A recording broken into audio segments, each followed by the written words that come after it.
Olá, meus irmãos e irmãs de Ideal Espírita, vocês que nos acompanham aqui na Web Rádio Cristo Consolador de São Paulo, muito obrigado mesmo pela sua companhia. A nossa página Estação da Luz Espírita não tem fins lucrativos. O objetivo é a divulgação da doutrina espírita, e é por isso que reunimos aqui esse acervo de matérias espíritas, os livros da codificação, obras suplementares, entrevistas, palestras e outros trabalhos. Tudo isso exibidos nos programas das Web Rádio Estação da Luz de Natal e Cristo Consolador de São Paulo, para atender suas necessidades de estudo, pesquisa e lazer. Tudo isso sem fim lucrativo, como já dissemos. Agora, nos acompanhe aqui nesse programa a seguir. Muito obrigado mesmo pela sua companhia. Chegamos ao final do nosso programa. Muito obrigado por ter nos acompanhado nesse trabalho e aguardo você na próxima atração.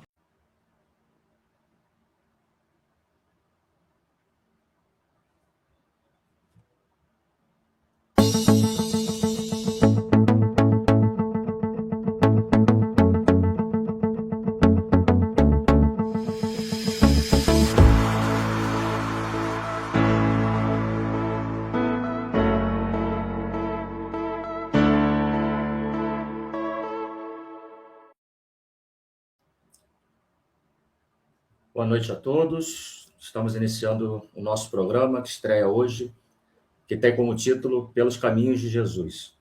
Que nossas primeiras palavras sejam, então, de gratidão ao Mestre Jesus, que permitiu a todos nós mais essa oportunidade de estudo.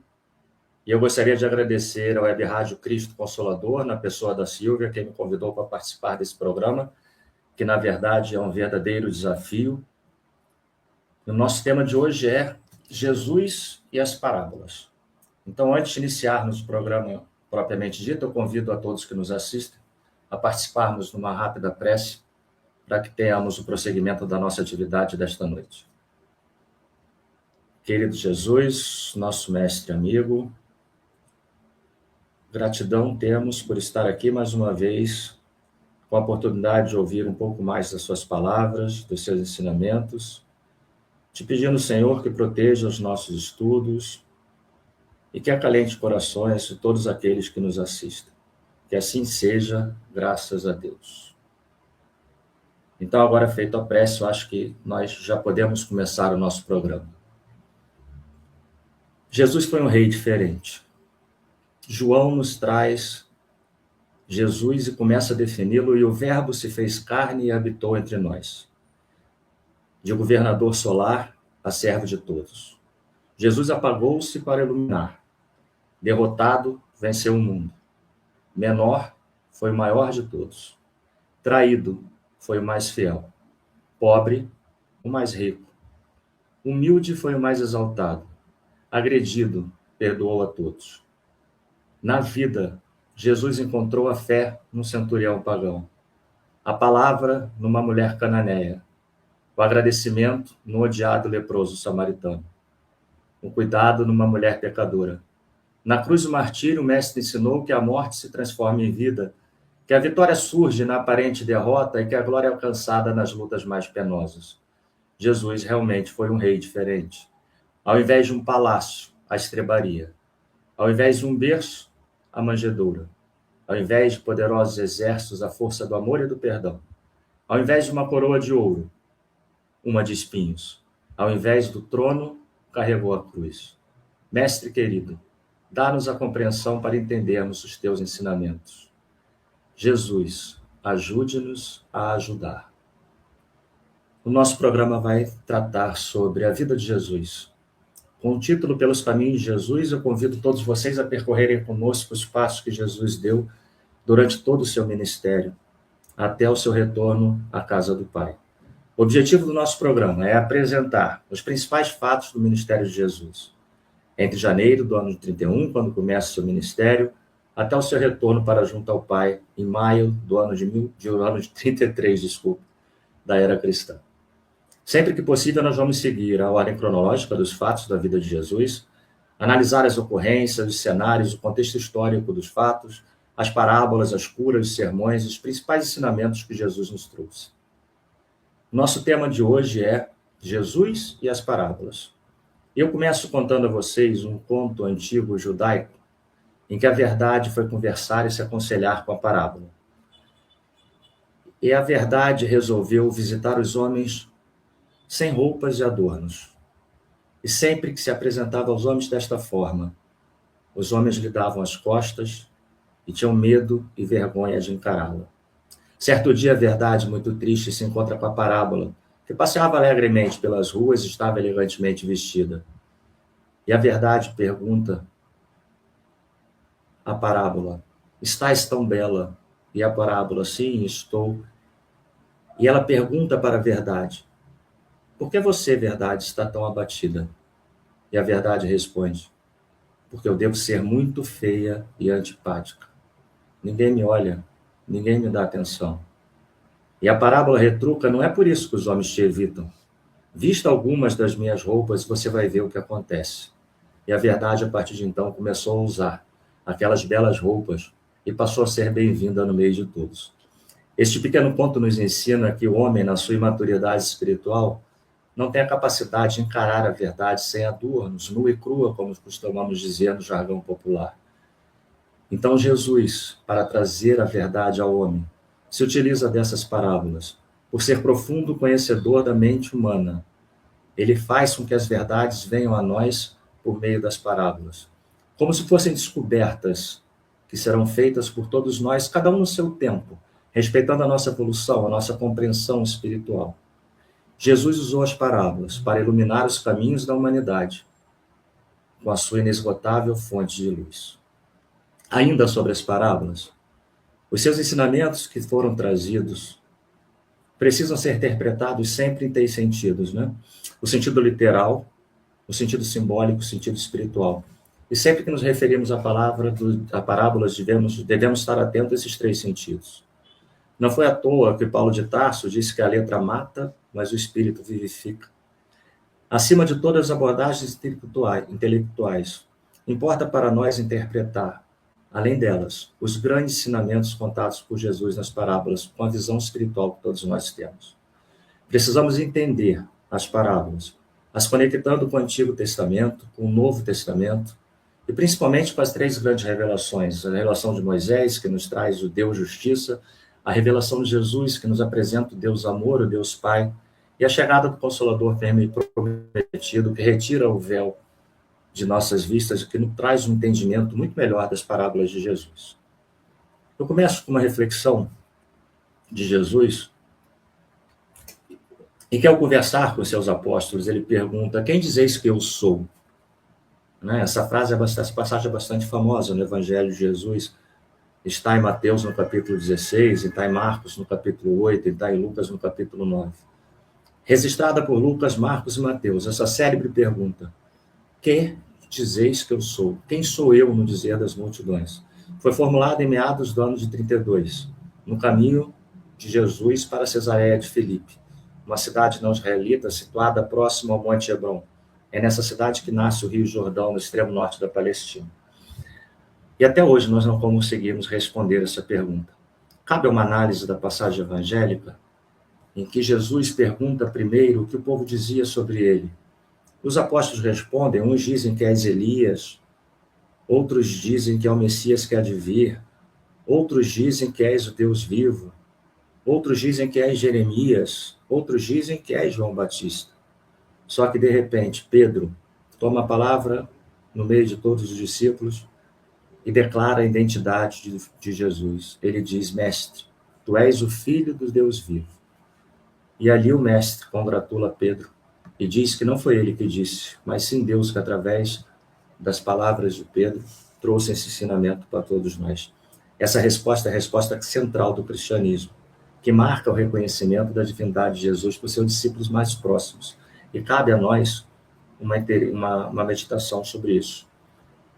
Em particular, a partir do século XVII, o interesse por saber um pouco mais da vida de Jesus cresce de importância. Por influência de várias correntes filosóficas, em especial o iluminismo francês, estudiosos que não tinham vínculos religiosos começam a interessar pela vida de Jesus. E com espírito crítico, até hoje, tem se dedicado a interpretar e estudar os ensinamentos de Jesus. Quem seria aquele homem que, com uma personalidade única, um magnetismo impressionante, sem nenhuma estrutura política, sem exército, pobre, vivendo numa região sem muita importância para a época, auxiliado por homens simples e com uma curta existência. Seu ministério dura menos de 3 anos. Acabou dividindo a cronologia da humanidade antes e depois do seu nascimento no planeta Terra. Esse é o desafio que temos, né, de estudar esse homem, a vida desse homem que foi Jesus. Os estudiosos, eles começam a não se interessar pelo Jesus religioso e passam a dar mais importância para o Jesus histórico, para o Jesus real, para o homem que mais impactou a civilização até os nossos dias.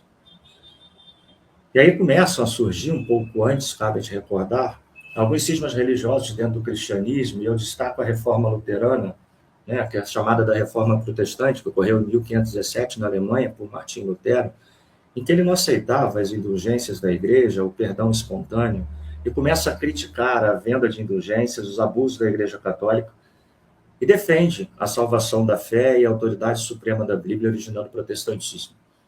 É a primeira contestação à fé não raciocinada, né? Até o século XVII era proibido que nós tivéssemos dúvidas sobre as interpretações do Evangelho. Cabia à igreja interpretar e aquilo ali era colocado como um dogma, como uma verdade indiscutível. Lembremos que essa mesma igreja, 300 anos atrás, do século XVI, foi a que liderou as inquisições, foi a que liderou as cruzadas, chegando até mesmo a matar em nome de Jesus. A igreja fazia dos ensinos de Jesus seu principal instrumento de poder, de dominação de todos os povos. E Lutero vem criticando exatamente esse aspecto. E já vindo para o século XVII, nós vemos um dos pioneiros da contestação de todas estas ortodoxias eclesiásticas, e contra esse total conceito de heresia defendido pela igreja, é Samuel Reimarus, que vive de 1694 a de 1768. Ele é considerado o estudioso que dá início ao estudo do Jesus homem, do Jesus ser humano, que modificou a história da humanidade.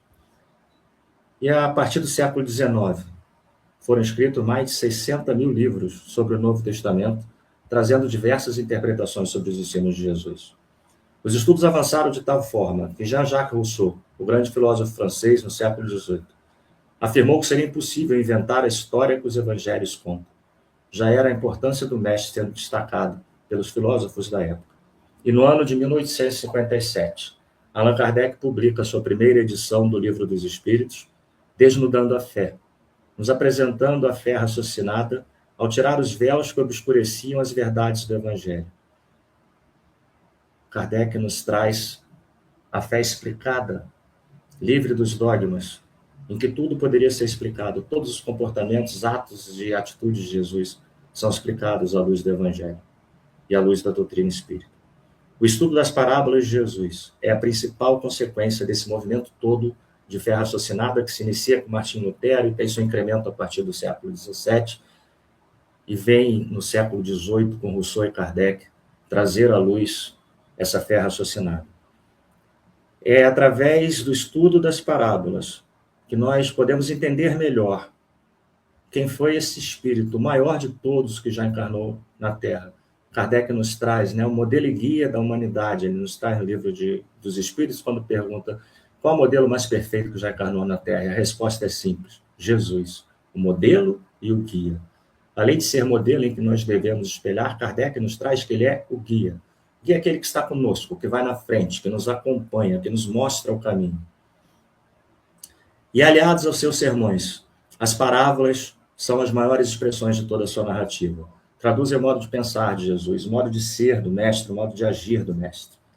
Recentemente, nós vemos uma intensificação dos estudos sobre as parábolas de Jesus, considerando vários desníveis de interpretação que ocorreram ao longo do tempo, pois os evangelhos, para começar, foram escritos após a partida de Jesus para a parte espiritual, bem depois, nós vamos ver já essas datas.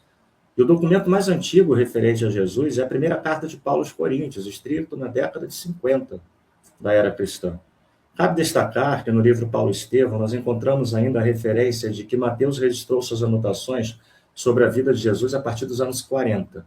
Mas ele só vai publicar o Evangelho depois dessa carta de Paulo aos Coríntios, né? E a maioria dos pesquisadores acredita que o Evangelho mais antigo é o de Marcos, e todos foram escritos após o ano 50. O Evangelho começou a primeiro a ser escrito foi de Mateus, mas realmente o que foi primeiro apresentado ao povo da época foi o Evangelho de Marcos. Vamos falar agora um pouquinho sobre os evangelhos, para que a gente possa entender melhor quem os escreveu, como foram escritos, o que vai facilitar muito o nosso entendimento das parábolas mais à frente da vida de Jesus. O Evangelho de Mateus é escrito por volta de 39 a 60 depois de Cristo, segundo algumas fontes. Já Marcos, ele escreve seu Evangelho por volta de 44 a 66 depois de Cristo, provavelmente em Roma. Lucas escreve o seu Evangelho por volta de 56 a 70 depois de Cristo, baseando-se no Evangelho de Marcos e em outras fontes. E João foi o último evangelho a ser escrito, o discípulo amado, aquele que mais viveu com Jesus. Escreve seu evangelho entre os anos de 70 a 100 depois de Cristo. Com relação a cada um deles, vamos falar um pouquinho do evangelho de Mateus. Mateus escreve o seu evangelho para o povo hebreu, para os judeus. Ele procura situar Jesus entre o povo hebreu, enfatizando que Jesus era o profeta da Galileia, ele era da linhagem do rei Davi, ele é herdeiro do rei Salomão. Mateus destaca que Jesus era o Messias anunciado realmente para a salvação de Israel e da humanidade. É o evangelho que mais faz missões ao Antigo Testamento, que dá mais destaque ao Sermão da Montanha, que é o principal ensinamento que Jesus tem. A gente vai, no decorrer dos programas, abordar bem isso. Mateus se preocupa em relatar a história de Jesus cronologicamente com viés histórico, relatando o Mestre como amigo da humanidade. Esses são os escritos de Mateus. O Evangelho de Mateus é o primeiro dos três que nós chamamos de sinóticos. Vamos explicar já já o que vem a ser Evangelho sinótico. O Evangelho de Marcos foi o primeiro a ser publicado. Marcos, cabe lembrar, era filho de Maria, amiga de Jesus, amiga da mãe de Jesus. Era sobrinho de Pedro, era primo de Barnabé, que conviveu com Paulo de Tarso. Converteu-se ao cristianismo pelas pregações do próprio Pedro, do seu próprio primo, que frequentava a casa de sua mãe. Marcos acompanha Paulo e Barnabé na viagem de Jerusalém a Antioquia, tudo relatado no livro Paulo Estevão, de Emmanuel, psicografia de Francisco Cândido Xavier. Foi com Barnabé até o Chipre, mas foi com Pedro que ele realmente trabalhou a maior parte do tempo no cristianismo, participando inclusive do trabalho missionário no Egito, onde ele acabou sendo martirizado por aquelas terras. O Evangelho de Marcos apresenta Jesus como Filho de Deus, e era destinado aos pagãos, diferente de Mateus, que destinou seu evangelho para os judeus. Marcos destinou seu evangelho aos pagãos recém-convertidos. Foi escrito provavelmente após o desencarne de Pedro e Paulo. É bom de entender para quem foi escrito, para facilitar um pouco, na hora que a gente for fazer o contexto histórico, as interpretações dos ensinamentos de Jesus. Marcos era um exímio contador de histórias. Seu evangelho é o que mais cativa as crianças. Dos três evangelhos sinóticos, os que seguem o mesmo plano geral para narrar a vida de Jesus. Sinóticos são aqueles que têm o mesmo plano geral para narrar a vida de Jesus. Os três, Mateus, Marcos e Lucas. É o menos literário. O Evangelho de Marcos é o mais simples, é o menos literário, é o mais voltado para uma interpretação familiar da vida de Jesus. Vamos agora ao Evangelho de Lucas. Lucas era médico, natural de Antioquia, que viajou com Paulo de Tarso. Nós temos todo o relato das viagens de Lucas também nesse livro, Paulo Estevão, que eu já citei. Lucas era bastante culto, escreveu seu evangelho em grego e também é autor do Atos dos Apóstolos. Toda sua obra é organizada, demonstrando ser um grande estudioso da vida de Jesus e um profundo pesquisador. Lucas constrói o seu evangelho entrevistando os personagens que conviveram com Jesus e ainda se encontravam vivos. Inclusive, ele passa grande tempo junto a Maria de Nazaré, a mãe de Jesus, colhendo informações preciosas sobre o Mestre. E é justamente por isso que Lucas é o que melhor retrata as mulheres no evangelho. Lucas nos traz Maria de Nazaré de uma forma sublime, como nenhum outro autor fez. É ele que mostra o contato de João com Maria na cruz, uma série de outras atividades. Lucas dá um grande destaque ao ministério de João Batista, ao nascimento de Jesus, né? E nós temos, se formos estudar os 4 evangelhos, que o documento mais completo sobre a vida de Jesus é justamente esse evangelho de Lucas, pelo trabalho de pesquisa, pela pesquisa histórica que ele fez de toda a vida do Mestre. E, por fim, o Evangelho de João. Esse é considerado o Evangelho espiritual de Jesus. Ele é escrito pelo discípulo amado, aquele que esteve no coração do Mestre na última ceia, deitado no seu ombro. Era o que mais conviveu com Jesus, dos 3, né? Pedro, Tiago e João, os 3 discípulos que acompanhavam o Mestre a todo tempo. João, com certeza, era o mais próximo dos 3. João destaca Jesus como ser verdadeiramente humano, porém também divino. Seu evangelho é uma síntese perfeita do amor de Jesus pela humanidade. João durante a escrita do seu evangelho, continuava se comunicando com Jesus pela sua mediunidade. Inclusive, recebe, entre essas comunicações, a missão de também ser o autor do último livro do Novo Testamento, o Apocalipse. João escreve para alimentar e sustentar a fé dos primeiros cristãos. Então, dessa forma, acho que nós podemos compreender a função de cada evangelista e vamos falar um pouquinho agora sobre as verdades do evangelho. Outro fator que pode ter influenciado as diferentes interpretações do evangelho é o fato de que Jesus fazia suas pregações no dialeto aramaico da Galileia, que era restrito para aquela região. Todos os seus evangelhos foram escritos em grego, um deles também em aramaico. O grego era a língua mais falada à época, é como se fosse o inglês nos dias de hoje, né? Mateus também escreve, desculpa, eu falei aramaico, Mateus também escreve o seu evangelho em hebraico. É o único dos três que não vai escrever, que também vai escrever em hebraico, né? Os outros só escrevem em grego. Marcos, no capítulo 4 do seu evangelho, nos ensina que Jesus afirmou ter utilizado as parábolas para ocultar aos de fora os mistérios do reino de Deus. Isso levou muitos estudiosos a procurarem sentidos simbólicos nas palavras de Jesus.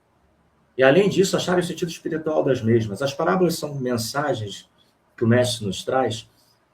E se nós observarmos, sempre que lermos cada uma delas, podemos escolher uma. Vamos citar, por exemplo, a parábola do filho pródigo. A cada momento que lemos aquela parábola, temos uma percepção diferente do que já tínhamos visto. Entendemos de uma outra forma alguns dados que havíamos interpretados. Essa é a beleza das parábolas. É uma narrativa eterna que perdura no tempo, que é interpretada de acordo com o contexto histórico da época de cada um e a evolução espiritual de cada um. E Jesus justamente usava as parábolas por isso. Porque aquela época, como até os dias de hoje, se nós formos analisar friamente, os homens não têm condições de entender toda a verdade que Jesus trouxe. Nós continuamos ainda interpretando seus ensinamentos. Precisamos destacar a grande contribuição que a doutrina espírita dá na interpretação não só das parábolas de Jesus, mas como de todo o seu evangelho. É bastante importante para nós vermos como a doutrina espírita, descortina os nossos véus, clareia as mensagens de Jesus. Porque a doutrina espírita traz conceitos que nenhuma outra doutrina, ao interpretar as parábolas de Jesus, traz. Por exemplo, é na doutrina espírita que nós vamos falar da imortalidade da alma, da reencarnação, da pluralidade dos mundos habitados, né? Há muitas moradas na casa do meu pai, da lei de causa e efeito. E são exemplos que facilitam a interpretação das parábolas. O espiritismo, amplia sobremaneira o nosso entendimento sobre as verdades que nos foram reveladas por Jesus. Para nos falar sobre as lições morais, o mestre usava a linguagem direta, são os sermões. Já nos momentos de falar sobre os ensinamentos mais elaborados e complexos, Jesus utilizava a linguagem direta, por meio das parábolas. Em alguns momentos, Jesus trouxe explicações diretas, direcionadas para os seus discípulos, como na ceia pascal, realizada na intimidade do seu colégio apostolar, onde abordou temas transcendentes. Nós vamos chegar, em algum momento do nosso programa, a falar sobre a ceia, né? E é na ceia que ele fala do envio do Consolador Prometido. E hoje nós descobrimos que esse Consolador Prometido é o que veio desvendar a vida do Mestre, trazendo as explicações que até então somente dogmas, sem contestação, afirmavam ser o correto. E a doutrina espírita, ao tirar esse véu, mostra a correção dos ensinamentos de Jesus, destruindo os dogmas que havia até o momento. Com a chegada da doutrina espírita, nós tiramos o véu do entendimento que cobria algumas das passagens do Evangelho. Muitas das lições de Jesus somente podem ser compreendidas por nós espíritas, por aqueles que entendemos um pouco da doutrina do espiritismo, porque Kardec vai compilar os principais ensinamentos de Jesus na sua magnífica obra O Evangelho segundo o Espiritismo, que é a terceira a ser publicada, né? Primeiro vem o Livro dos Espíritos, depois o Livro dos Médiuns, aí surge o Evangelho segundo o Espiritismo, desnudando totalmente o véu dos ensinamentos de Jesus. As parábolas sempre nos desafiam. Eu começo citando aqui uma passagem de Mateus, no capítulo 13, nos versículos 34 e 35, que diz o seguinte: abrirei os lábios em parábolas e publicarei enigmas dos tempos antigos. Aí já está Jesus relatando o que é realmente a parábola, né? E aqui cabe destacar, no excelente livro que eu recomendo a todos vocês, chamado Em Torno de Cristo, eu trouxe até ele aqui para mostrar a capa, não sei se vai ficar bem visível para vocês aí, talvez fique projetado ao contrário, né? Esse livro é de Francisco Ferraz Batista, ele narra o primeiro e segundo século do cristianismo, né? Com a luta de três figuras, personagens do livro, para manter a pureza dos ensinamentos de Jesus. Essas figuras são Clemente de Alexandria, Orígenes e Tertuliano, né? E esse Clemente de Alexandria, que foi um dos maiores filósofos e apologistas, aquele que defendeu literalmente os ensinamentos de Jesus no século II. Orígenes foi discípulo de Clemente de Alexandria, uma rara sensibilidade honrou Jesus com o título de pedagogo da humanidade, já no século II. Esses dois foram responsáveis por manter a pureza dos ensinos de Jesus no início do cristianismo. A história deles está retratada nesse livro que eu comentei para os senhores, relatando a função deles em chefiar 3 núcleos cristãos. O núcleo de Alexandria, chefiado por Clemente, o núcleo de Cartago, chefiado por Tertuliano, e o combate que esses 2 núcleos fazem ao núcleo de Roma, que tentou desvirtuar bastante os ensinamentos de Jesus. Vale a pena a leitura, né? Daria um programa inteiro só para a gente abordar a história dele. A filosofia de Jesus, vale lembrar, está contida nos seus evangelhos, e a sua didática se fundamenta em 2 pilares: a sua incontestável autoridade moral e a sua exemplificação fiel de tudo que ele pregava, de tudo que ele falava. É aí que está a base filosófica de Jesus. As parábolas, que era uma técnica que usava o sentido figurado, o paralelismo poético, o extremamente belo, com os momentos que ele citava, ele pegava fatos da época, como pastores, as sementes, era muito usada no estudo de Jesus, aparece mais de 200 vezes nos 4 evangelhos. Da importância de nós estudarmos essas parábolas. A palavra parábola vem do grego parabolé, que significa ao lado de, no sentido de comparação. Era a técnica ideal para ilustrar uma verdade ou ensinamento. Já explicamos o porquê da dificuldade do entendimento perfeito das parábolas. A parábola é uma narrativa curta e alegórica, focada em transmitir lições morais, éticas ou espirituais através de situações cotidianas e personagens humanos. Nós vamos ver isso aí no decorrer do nosso programa, nos futuros episódios. Ela pode ser classificada em 3 categorias. Nós temos uma parábola que a gente classifica como sendo uma metáfora, outra que a gente classifica como sendo uma comparação e outra que a gente classifica como sendo uma alegoria ou símbolo. Nós vamos destacar essas três diferenças, que acho que essa semântica não é importante. Apenas gostaria de destacar que existe essa classificação. A parábola é sempre uma história curta, com moral definida. Nos evangelhos de Marcos, Mateus, Lucas e João, encontramos de 55 a 75 parábolas apresentadas isoladamente, em grupos ou fundidas. Essa quantidade varia muito, né? Alguns textos, alguns evangelhos consideram parábola, outros não. A variedade do número total de parábolas depende de como se define certos cursos e ensinamentos de Jesus. É o que nós acabamos de comentar.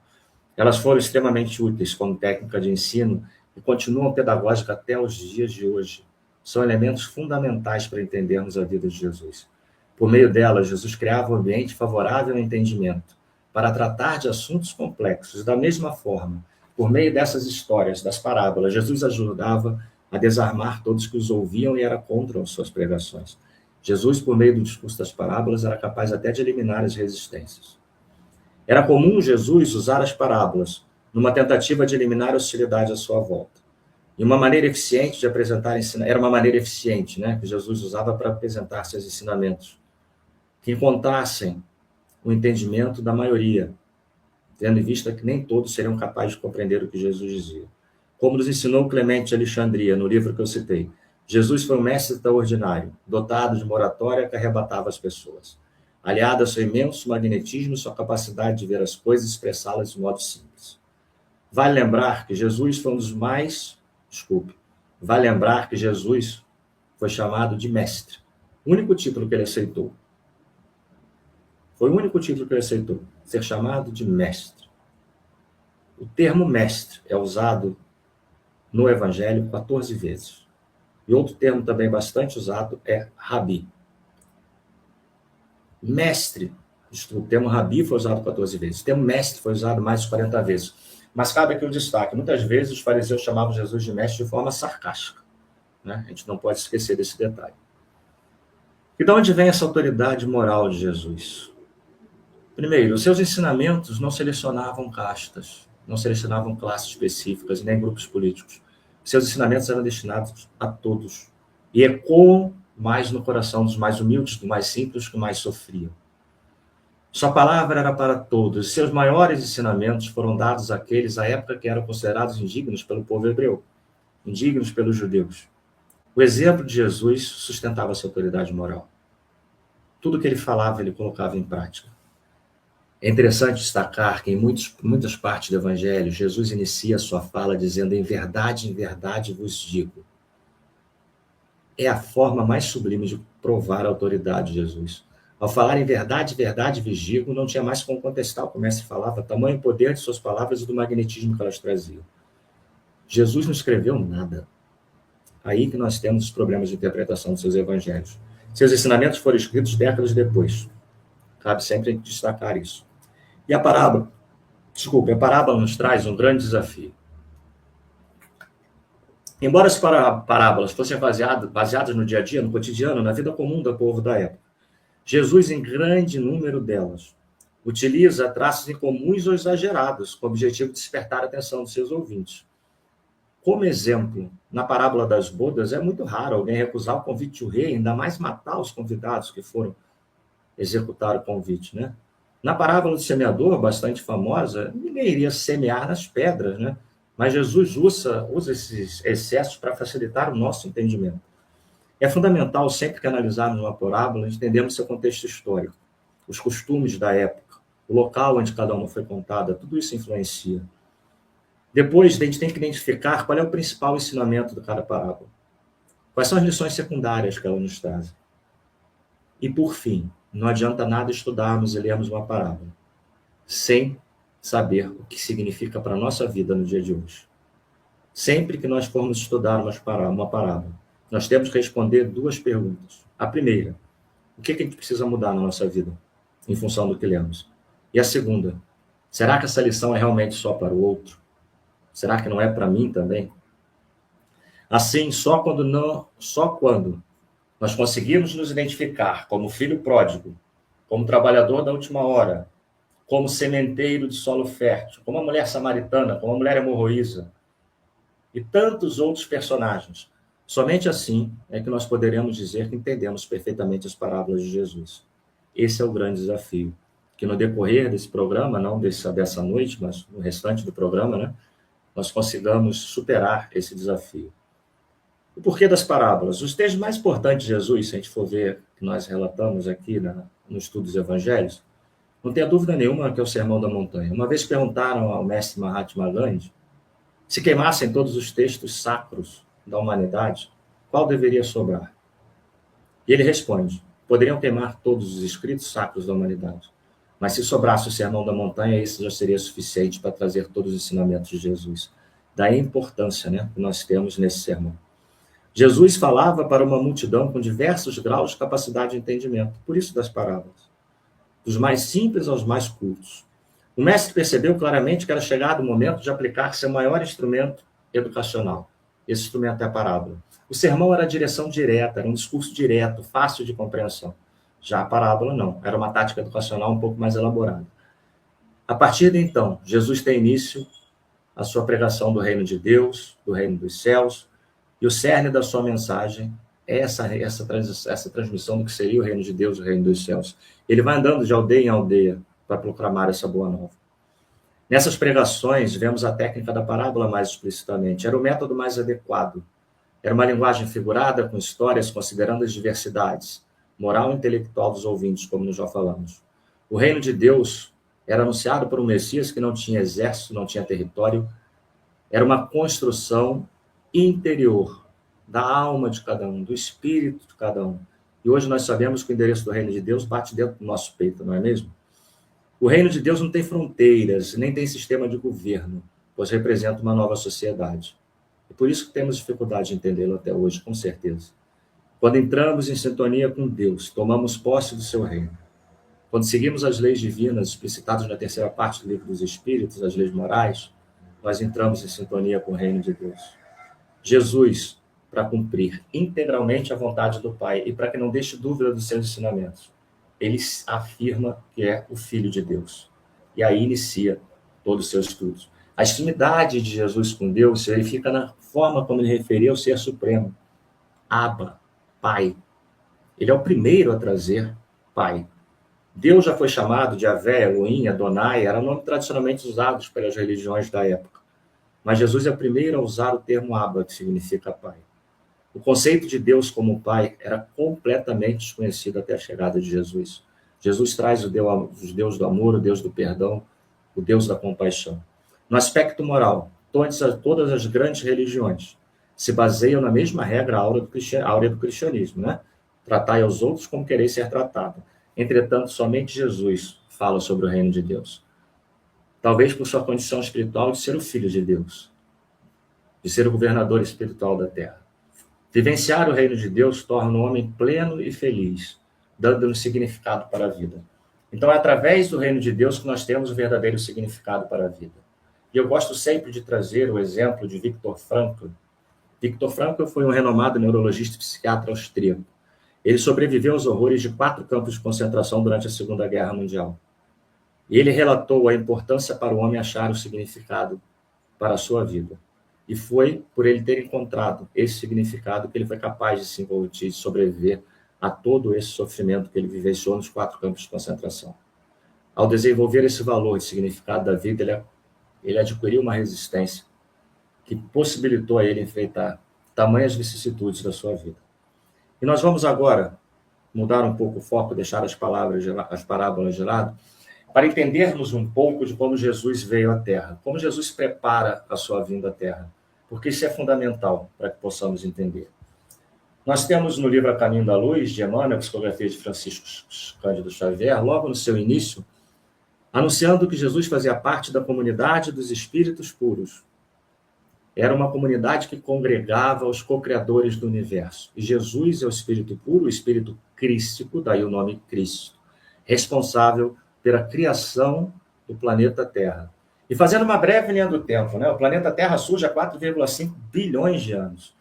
Porém, o hominídeo, que eram os espíritos primitivos da época, só vão surgir no planeta Terra 500 mil anos atrás, 4 bilhões de anos depois. O Homo sapiens, só 40 mil anos.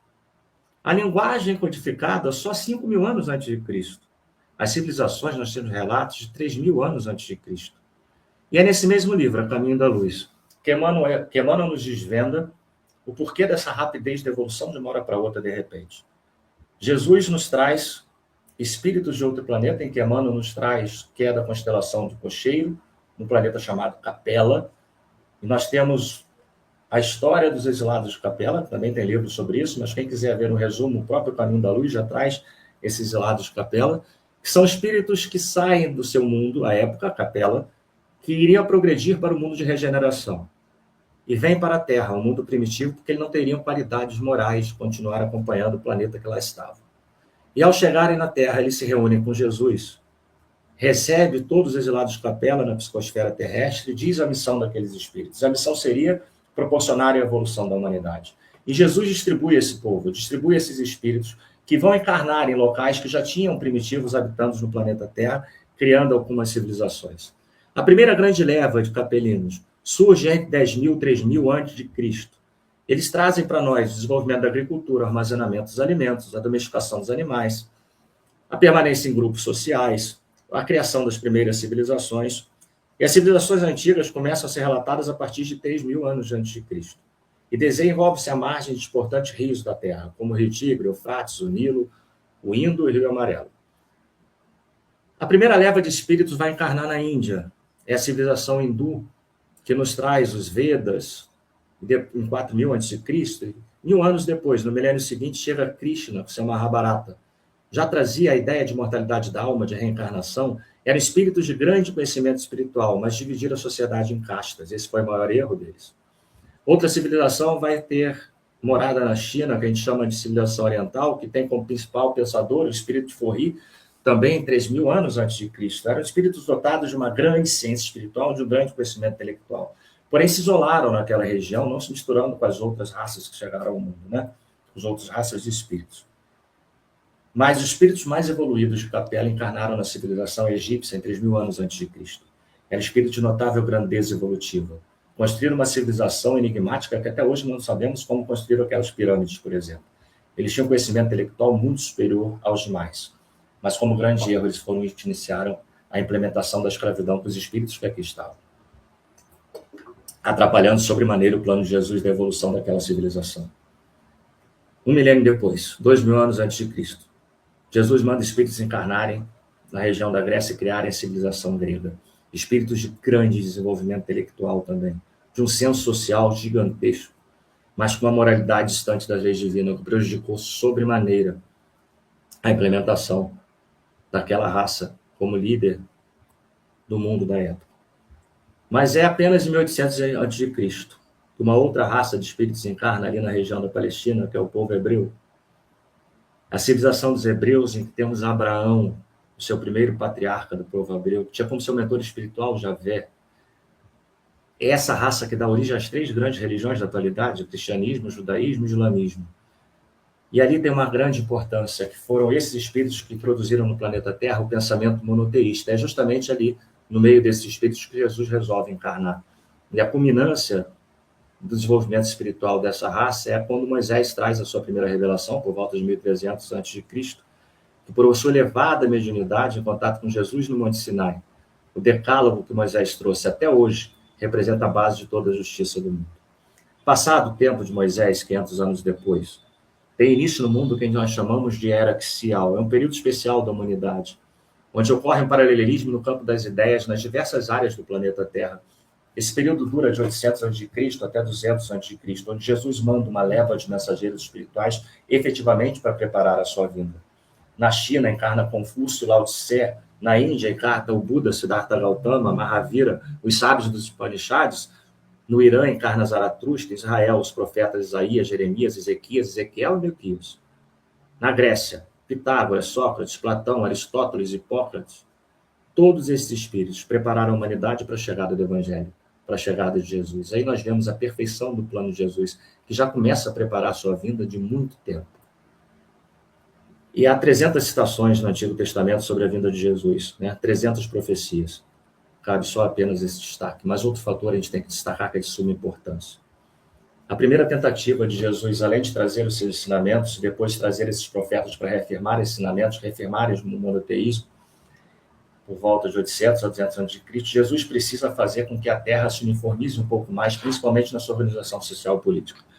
E a primeira tentativa é feita com o envio de Alexandre Grande, que tenta formar o Império Macedônio, que dura de 336 a 323 a.C., porque Jesus queria preparar a integração da humanidade por meio da criação de um império para que ele pudesse espalhar de melhor forma os seus ensinamentos, o seu evangelho. Mas esse império ele dura pouco tempo. Pelo orgulho humano ele se fraciona e não tem muito sucesso.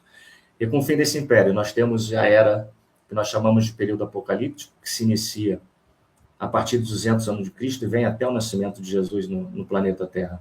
É uma era em que os profetas estão silenciados. Ninguém mais fala da vinda do Messias, só se fala do discurso entre o bem e o mal, causando grandes conflitos no planeta Terra. E é no meio desse período apocalíptico que vai surgir aí sim uma tentativa sólida de Jesus difundir uma hierarquia social, uma hierarquia política dentro da humanidade, para ele que possa vir divulgar melhor os seus ensinamentos. Surge o Império Romano em 27 a.C. Aí sim, aquela força se consolida como dominante no mundo e vai perdurar por quase meio milênio, até o próximo ao ano 500 depois de Cristo. É esse Império Romano que dá sustentação para a expansão do cristianismo. Humberto de Campos faz seu relato no livro Boa Nova, quando fala de Augusto, que era imperador romano à época da chegada da concretização do Império Romano. Ele diz que a era de Augusto se traduzia na paz e no júbilo do povo, que instintivamente se sentia no limiar de uma transformação essencial. Ia chegar à Terra o sublime emissário, sua lição de verdade e luz, espalhar-se pelo mundo inteiro como chuva de bênçãos magníficas e confortadoras. A humanidade vivia, então, o século da Boa Nova. É nesse clima que Jesus vai chegar, um clima de aparente tranquilidade que Jesus vai chegar. E é confirmando as profecias que Jesus vem à Terra nesse ambiente apocalíptico. A chegada de Jesus, segundo Emmanuel, marca o início da maioridade espiritual da Terra. O Mestre vai nascer durante o reinado de Herodes, cabe lembrar. No próximo programa, nós vamos abordar o nascimento e a infância de Jesus e vamos detalhar com mais calma isso. E é João Batista, que ao reconhecer Jesus, dá início ao ministério do Mestre.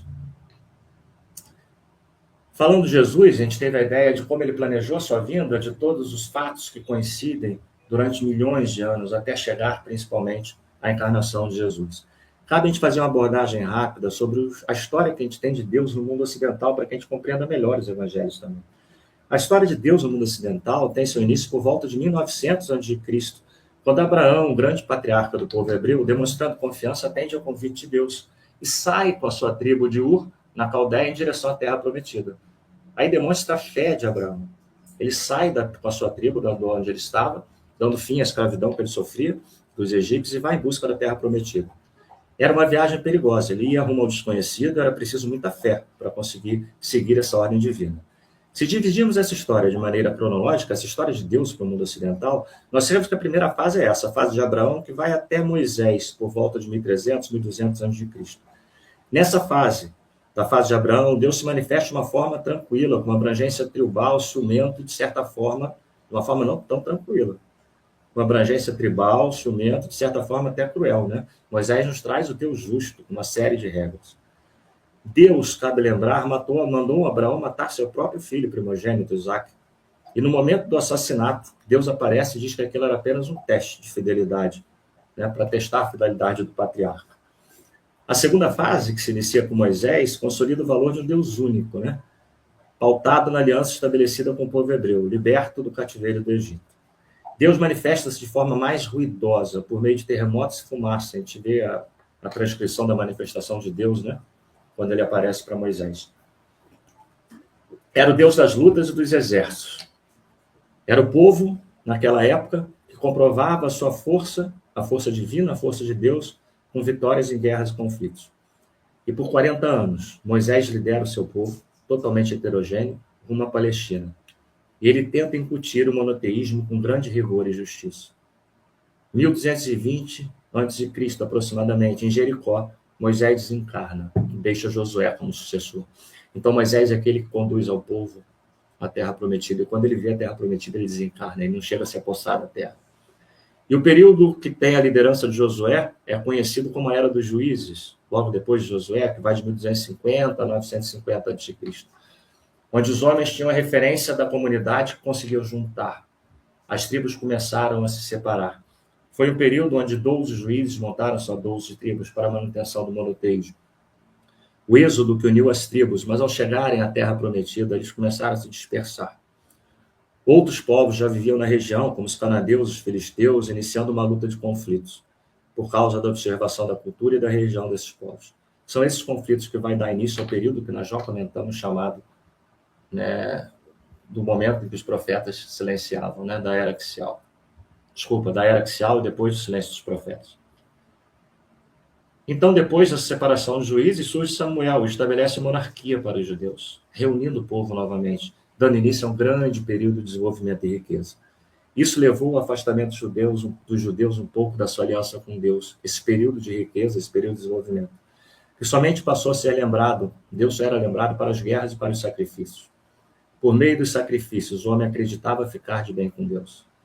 Nessa fase surgem os profetas, que eram os fiscais da aliança com Deus, os grandes profetas, que diziam que aquilo não era certo. Deus não se aliava a ninguém por sacrifício. Muitos foram perseguidos e mortos, muitos desses profetas. Os profetas, na verdade, eram arautos das vozes do céu, né? Eram emissários de Jesus que traziam a pureza do ensinamento que viria de Cristo mais para frente. Advertiam o povo sobre as dores que desabariam sobre eles, por causa da infidelidade com Deus. Foram eles que começaram a destacar a importância da misericórdia, preparando o terreno para a vinda de Jesus. Mais uma vez, uma outra prova do fantástico plano que Jesus fez para poder vir à Terra, né? E Oséias nos lembra, numa das profecias, dizendo o seguinte: Deus não quer sacrifícios, e sim misericórdia. No século VII a.C., Isaías, Amós, Oséias, Miqueias exaltaram a misericórdia. Está escrito isso aí no Antigo Testamento. O Deus ciumento, que cobrava sacrifício, aos poucos vai dando lugar, vai perdendo espaço, e vai nascendo o Pai amoroso, vai dando lugar ao Pai amoroso. Com a deportação dos judeus para a Babilônia, iniciando um novo período de escravidão, o Templo de Jerusalém é destruído. E com o local de reverência tendo sido destruído, cria-se a necessidade de reverenciar Deus nas comunidades, na própria casa. E a misericórdia começa efetivamente a fazer parte desse plano, né, dessa visão de Deus. Jesus anunciou e exemplificou a misericórdia divina, mas não foi da noite para o dia. Não era uma visão nova de Deus. Uma ideia, um pensamento importante como esse não acontece de repente. Era necessário que já houvesse uma semeadura prévia. E essa semeadura começou a ser feita pelos profetas, como nós relatamos aqui. E gostaríamos de destacar aqui a figura do Rabino Hillel, talvez o rabino mais famoso do povo judeu, né? E uma história famosa do Rabino Hillel, desse contemporâneo de Jesus, confirma esse entendimento anterior que a misericórdia já era praticada à época. Certa vez questionaram o Rabino Hillel, um discípulo perguntou para ele se ele era capaz de recitar a Torá de cor, de ponta a ponta. Ele respondeu, claro, eu recito de uma vez só. E Hillel recitou a palavra, a Torá, aceitando o desafio, recita a Torá dizendo apenas uma palavra, amor. E aí está, então, a prova da preparação da vinda de Jesus por meio já da divulgação desse Deus misericordioso. A grande diferença de Jesus com relação a Deus foi a ênfase que ele dá na misericórdia de Deus a ponto de chamá-lo de Pai. É esse amor compassivo que está na origem de todas as suas ações e de todos os seus ensinamentos. A humanidade sempre estava acostumada ao Deus da justiça e traz Jesus trazendo Deus Pai. O Filho de Deus apresenta a humanidade ao seu Pai. Por isso entendemos muito bem as parábolas que falam de justiça, porque nós somos sempre acostumados a ver o lado da crítica da justiça, mas temos uma grande dificuldade de ver as palavras que falam de amor, de misericórdia e de perdão. É muito mais fácil para nós sermos justos do que misericordiosos. Eu acho que vale para nós, nesse programa, essa reflexão. Até que ponto nós somos misericordiosos? Até que ponto nós nos preocupamos apenas em ser justos? Jesus traz o perdão sem nenhuma exigência prévia, sem nenhum rito penitencial. Jesus coloca os pecadores diante do amor e da ternura de Deus, e não das tábuas da lei, como Moisés havia colocado. O perdão que Jesus oferece segue a linha terapêutica do amor, e não da culpa. Segue a linha da confiança na misericórdia divina. E a ética dos ensinamentos de Jesus está pautada justamente nesse amor e na misericórdia de Deus. E é isso que nós vamos estudar durante todo o curso. E eu volto, durante todos os estudos que nós vamos desenvolver nesse programa, que tem como nome Pelos Caminhos de Jesus. E eu volto à pergunta que nós começamos, já chegando ao final da nossa apresentação de hoje, que é aquela pergunta, quem dizeis que eu sou? Quem é Jesus para você? Cabe essa reflexão nesse momento, na sua mente, no seu coração. Qual é a importância de Jesus na sua vida? Segundo Kardec, Jesus representou o código divino do qual a própria incredulidade se curvou. Jesus representou para Kardec o roteiro infalível para a felicidade vindoura. Jesus é o roteiro da sua vida? Você tem certeza disso? Jesus foi o mais elevado espírito que esteve entre nós. Só que ele não esteve entre nós. Ele segue conosco. Ele só mudou de endereço, mas ele continua ao nosso lado. Será que nós somos capazes de responder essa pergunta realmente? Quem dizeis que eu sou? Se Jesus agora nos perguntasse, você que está nos assistindo, quem acha que eu sou? O que você responderia? Essa resposta eu deixo para você. Quem é Jesus para nós? Nós vamos entender, no decorrer das análises que nós fomos fazendo nos nossos estudos semanais, que o Evangelho é realmente um vasto caminho, é sensacional, cujo fim nós não vamos atingir da noite para o dia. E nós vamos atingir por simples passatempo. Nós só atingiremos esse caminho sensacional de evolução espiritual legitimamente conhecendo o Evangelho. E além de conhecer, tendo a capacidade de aplicar ensinamentos, os seus ensinamentos. De colocar o Evangelho no nosso cotidiano, no nosso dia a dia. Jesus é o nosso irmão mais velho.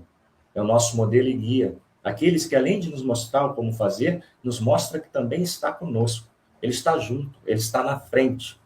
Ele segue a nossa caminhada. Se você serenar o seu coração, agora, nesse momento, eu tenho certeza, você vai sentir uma saudade imensa de Jesus.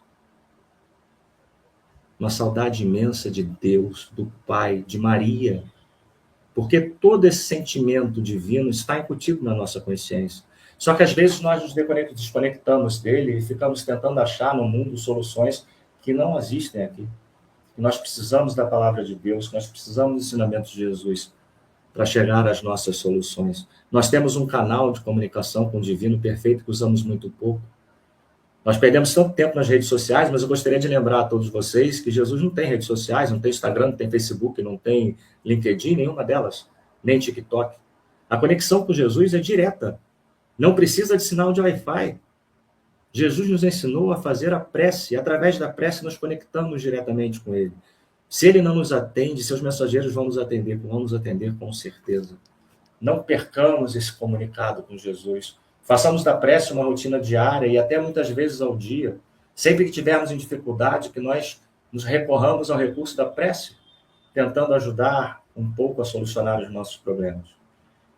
E é dessa saudade que temos dele que Jesus vem nos falar por meio do seu evangelho, quando ele diz: ninguém vai ao Pai senão por mim.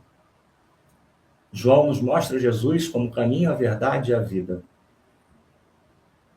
E até hoje nós estamos evitando seguir os ensinamentos de Jesus. Jesus é aquele que já percorreu toda a estrada, já é um espírito puro.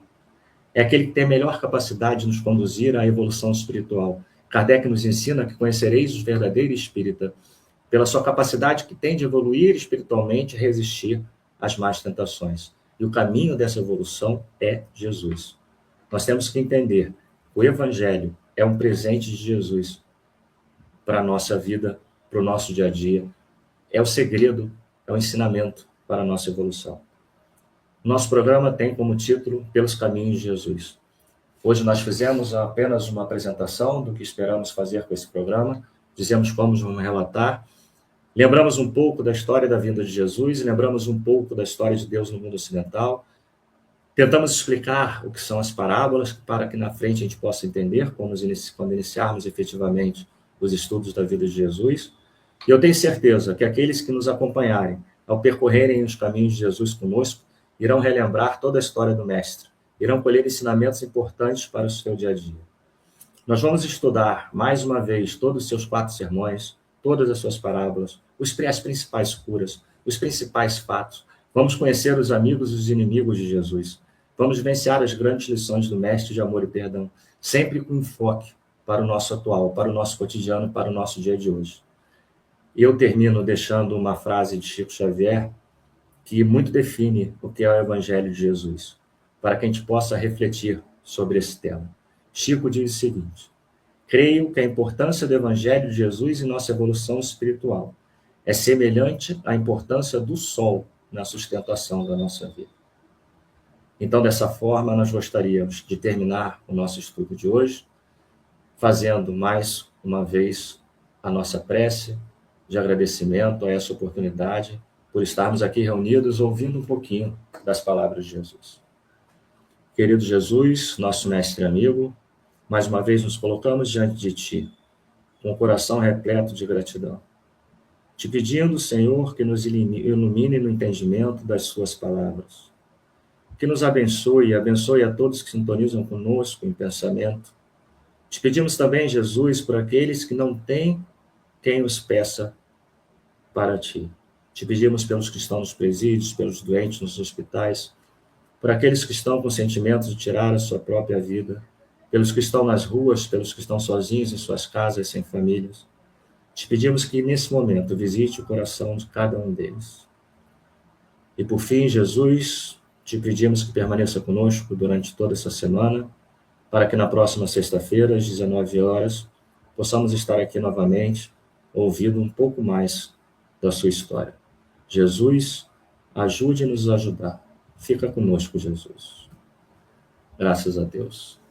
Meus irmãos, eu agradeço a atenção de todos, a paciência em nos ouvir, e aproveito para os convidar para o próximo programa, que será na próxima sexta-feira, em que nós vamos conversar um pouquinho sobre o nascimento e a infância de Jesus. Então, aqui dessa forma, nós encerramos o primeiro programa dessa série, agradecendo mais uma vez a Jesus e a todos que nos assistiram. Muita paz a todos, que Deus os abençoe, fiquem com Jesus.